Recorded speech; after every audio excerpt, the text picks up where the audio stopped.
Por falar em Flamengo, quinta-feira pega o Botafogo da Paraíba pela Copa do Brasil no Maranhão. O jogo vai ser em São Luís porque o Botafogo vendeu o mando de campo. E o Felipe Luiz vai aproveitar esse jogo aí para poupar uma galera. Aqui, ó, Rossi, Arrascaeta, Pulgar, Gerson, De La Cruz. Esses caras devem dar um tempinho, aquela descansada. E um zagueiro também pode ficar de fora. Léo Ortiz ou Léo Pereira, inclusive, devem ficar no Rio de Janeiro. Nem viajam. Super bem-vindo. Vou te falar, pós-vitória do Flamengo, pós-goleada, pós-melhor jogo na temporada, fiquei até mais bonito aí. Não tem jeito, o sorriso fica melhor, a cara fica melhor. Eu dormi bem, vou ser sincero, porque depois do espetáculo de ontem em cima do Corinthians, não tem como o torcedor rubro-negro não ficar feliz. Mas antes de falar de Flamengo, galera, vou contar essa história aí pra vocês. A seleção brasileira jogará de vermelho e preto na Copa do Mundo do ano que vem, 2026. O uniforme 2 será predominantemente vermelho em tons mais desbotado, com lixas pretas que se assemelham mais às manchas. O calção terá o mesmo formato, dando continuidade como se fosse uma peça só. A logo de Michael Jordan substituirá o símbolo da Nike. Pois é, o que vocês acharam dessa aí, cara? Quero a opinião de vocês. Vermelho e preto eu curto, isso aí não é segredo pra ninguém. Jogar de vermelho e preto, seleção brasileira vai se dar bem, hein? E por falar em seleção brasileira, segundo o jornalista Fabrício Romano, italiano, que é expert em mercado da bola, ele disse que CBF e Ancelotti chegaram a um acordo.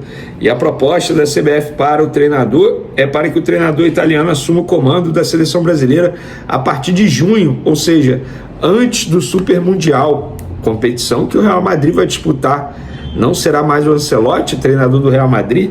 Rapaz, bomba essa, hein, galera? Bomba. Eu particularmente gosto. Sou apaixonado por Jorge Jesus, mas o Ancelotti é muito mais treinador que o Jorge Jesus, sem sombra de dúvidas. Eu acho que seria fantástico para a seleção brasileira ter o treinador italiano no comando da equipe na próxima Copa do Mundo. E ó, a Copa do Mundo tá batendo a porta, cara. A CBF precisa correr, porque o planejamento para essa competição tem que ser iniciado. E se for o Ancelotti, vocês acham mesmo que ele está assistindo os jogos dos clubes brasileiros, por exemplo? Claro que não, né? Então tem que começar logo esse planejamento, porque não dá mais para esperar. Vamos lá, pessoal. A Conmebol anunciou que a final da Libertadores desse ano de 2025 será em Lima, no Peru. Deu gatilho aí, né, torcedor rubro-negro? Eu sei que deu. Lembrando que em Lima foi a fantástica final do Flamengo contra o River Plate, que o Flamengo venceu de virada com 2 gols do Gabigol nos minutos finais. 2-1 Flamengo, na ocasião o Flamengo voltando a ser campeão da Libertadores depois de 38 anos. Eu sei que dá gatilho. Os torcedores do Flamengo nas redes sociais gostaram bastante do anúncio da Conmebol. Será que vai acontecer de novo? Tem chance, por que não? O Flamengo é um dos favoritos aí na Libertadores, embora tenha começado mal a fase de grupos. E por falar em Libertadores, o Flamengo é o atual campeão da Libertadores Sub-20 e vai encarar nada mais, nada menos que o Barcelona no Mundial Sub-20. Jogo marcado para o dia 23 de agosto, será no Maracanã, informação que a gente trouxe em primeira mão. E eu estava conversando com uma pessoa da Conmebol, essa pessoa me disse o seguinte: a Conmebol vai tratar essa partida como a final mais importante da história da competição até o momento. Por ter sido o campeão da Libertadores Sub-20, o Flamengo teve o direito de escolher o local do jogo, por isso que vai ser no Maracanã de novo, tal como foi ano passado, que o Flamengo ganhou a Libertadores Sub-20, e aí escolheu o Maracanã, e agora o Maracanã foi escolhido novamente pelo Flamengo. Isso é algo acordado entre Conmebol e UEFA, que o campeão da Libertadores escolhe o local do jogo, escolhe o mando do jogo. Então, por isso o Flamengo escolheu ano passado e está escolhendo esse ano também. O valor dos ingressos será definido pela Conmebol e a ideia da entidade é lotar o Maracanã, inclusive vai colocar bilhetes, uma parte do Maracanã, com preços populares para o Maracanã lotar. Eles querem fazer o Maracanã lotar, ser uma bonita festa, e tem tudo para ser uma bonita festa. É impossível o torcedor do Flamengo, um 23 de agosto, um sábado à tarde, não querer ir ao Maracanã para ver Flamengo e Barcelona, mesmo que seja a equipe Sub-20 jogando. Finais do Mundial Sub-20, vamos lá, vamos recordar. 2022, Peñarol 1, Benfica 2. 2023, Boca Juniors venceu nos pênaltis o Alkmaar, lá em Buenos Aires, na Alain Bombonera. E ano passado, 2024, o Flamengo venceu o Olympiacos por 2-1 no Rio de Janeiro, aqui no Maracanã. Pessoal, falando sobre o elenco profissional do Flamengo, hoje foi dia de folga para o elenco, depois do fantástico jogo que eles protagonizaram diante do Corinthians. Eu fiz a minha análise aqui, fiz lá no SBT, para mim foi o melhor jogo do Flamengo na temporada, quiçá dos últimos meses aí, porque foi uma partida, e eu gosto sempre de falar isso, cara, quando o coletivo do Flamengo vai bem, dificilmente o Flamengo não faz um grande jogo e não sai de campo vitorioso. Quando o coletivo não vai bem e alguém se destaca individualmente, é muito difícil vencer o Flamengo. Foi contra o Vitória, por exemplo. Individualmente o Arrascaeta se destacou e acabou dando a vitória ao Flamengo. Quando o coletivo vai bem, individualmente os jogadores vão muito bem, o Flamengo é avassalador, e foi o que aconteceu contra o Corinthians. Coletivamente, partida impecável, individualmente, partida impecável. Ninguém foi mal no jogo, muito pelo contrário. E o Flamengo foi avassalador em cima do Corinthians. E a folga nessa segunda foi apenas para o elenco, porque José Boto e Felipe Luiz marcaram presença no CT e se reuniram com os outros setores envolvidos ali no planejamento do futebol. Por que essa reunião? Porque o Flamengo agora tem 3 jogos fora de casa por 3 competições diferentes. Na quinta-feira agora, dia 1º de maio, pega o Botafogo da Paraíba pela Copa do Brasil. No dia 4 de maio, vai viajar para pegar o Cruzeiro lá em Belo Horizonte, tá? No domingo. E o Flamengo depois viaja para a Argentina para pegar o Central Córdoba. No confronto com, pelo que eu apurei, tá? Isso é óbvio, mas o óbvio também precisa ser dito.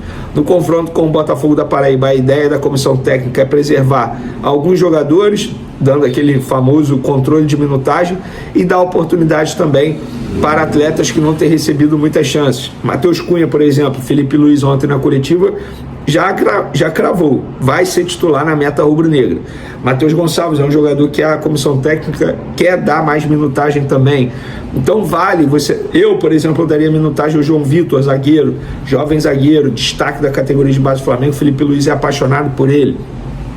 Daria minutagem a Alexandro, caso ele fique à disposição da comissão técnica. Então, tá certa a diretoria, a comissão técnica em poupar contra o Botafogo da Paraíba e tem que priorizar os jogos contra o Cruzeiro e contra o Central Córdoba. Sobretudo o Central Córdoba. O Flamengo tem que vencer esse jogo na Argentina para ficar mais tranquilo no grupo da Libertadores e aí tudo voltar ao normal, digamos assim, na temporada. E pegar o Cruzeiro lá, galera, em Belo Horizonte, embora o Cruzeiro tenha vencido o Vasco nesse final de semana, mas eu vi o jogo, o Vasco merecia pelo menos o empate ou até mesmo ganhar a partida, porque o Cássio fez milagres. O Cruzeiro veio muito mal. E por falar nisso, tem até um reencontro, né? Flamengo e Gabigol vão se reencontrar aí. Tem também reencontro com o Fabrício Bruno. Um jogo interessante. O Flamengo chega como favorito, porque o Cruzeiro está muito mal das pernas, vivendo uma crise interna. Dudu sai ou não sai. Aqui no Flamengo, nada de crise, inclusive o Pedro voltou muito bem da sua lesão. E 7 atacantes, olha essa lista, 7 atacantes que o Pedro já igualou ou ultrapassou com os 4 gols em 5 jogos pelo Flamengo em 2025. Ele igualou Borré, do Internacional, que tem 4 gols em 19 jogos, Caleri, do São Paulo, 3 gols em 18 jogos, Luciano, do São Paulo, 3 gols em 18 jogos, o próprio Juninho, do Flamengo, 3 gols em 15 jogos, Igor Jesus, do Botafogo, 3 gols em 16 jogos, Dudu, do Cruzeiro, pelo menos por enquanto, deve sair, 2 gols em 17 jogos, e Vitor Roque no Palmeiras, 0 gol em 11 jogos. Caraca, o Vitor Roque já tem 11 jogos pelo Palmeiras. E o camisa 9 do Flamengo já ostenta 4 gols em apenas 3 jogos no Brasileirão, com apenas 134 minutos em campo, resultando em uma média de 1 gol a cada 33 minutos. Pedro está na vice-artilharia da competição, atrás apenas de Arrascaeta, seu companheiro, que tem 5 gols em 5 jogos na competição. O Pedro voltou voando, galera, não tem jeito. Agora, torcer para ele continuar tendo esse aproveitamento. Arrisco a dizer que Pedro faz pelo menos aí 30 gols na temporada, se continuar nesse ritmo aí, porque o Flamengo cria muitas oportunidades, e criando muitas oportunidades o Pedro tem mais chances e consequentemente bota mais bola na rede, porque ele é matador. O Wesley tem sido um dos grandes destaques do Flamengo desde 2023, época em que Jorge Sampaoli comandava a equipe. O jovem lateral direito de 21 anos chamou a atenção não apenas da torcida, mas também de jogadores mais experientes do elenco, como Danilo, zagueiro de 34 anos e com passagens marcantes por clubes como a Juventus, da Itália. Segundo Danilo, quando chegou ao Flamengo, conhecia pouco sobre o futebol de Wesley, mas rapidamente se impressionou com o talento e o potencial do camisa 43. Em entrevista, Danilo revelou detalhes sobre sua relação com o jovem lateral e fez muitos elogios. Converso muito com o Wesley, ele tem um potencial incrível. Me surpreendi muito quando cheguei no Flamengo, porque eu tinha visto jogar poucas vezes. É um jogador com muita força, fisicamente muito imponente e tecnicamente também tem bastante qualidade. O experiente defensor destacou que, apesar das qualidades evidentes, Wesley ainda tem pontos a melhorar, como a concentração e o posicionamento dentro de campo, o que é natural para alguém com pouca idade e ainda em desenvolvimento. Para Danilo, Wesley tem tudo para alcançar voos ainda maiores na carreira e até mesmo vestir a camisa da seleção brasileira no futuro. É um jogador jovem, ainda tem uma longa estrada pela frente. Pode ser o futuro da seleção com um futebol diferente do que apresentamos nos últimos anos, afirmou Danilo, mostrando confiança no crescimento do companheiro de equipe. Deixe sua opinião no comentário, não esqueça de curtir o vídeo e inscreva-se no canal para não perder nada do Flamengo. Até a próxima e saudações rubro-negras.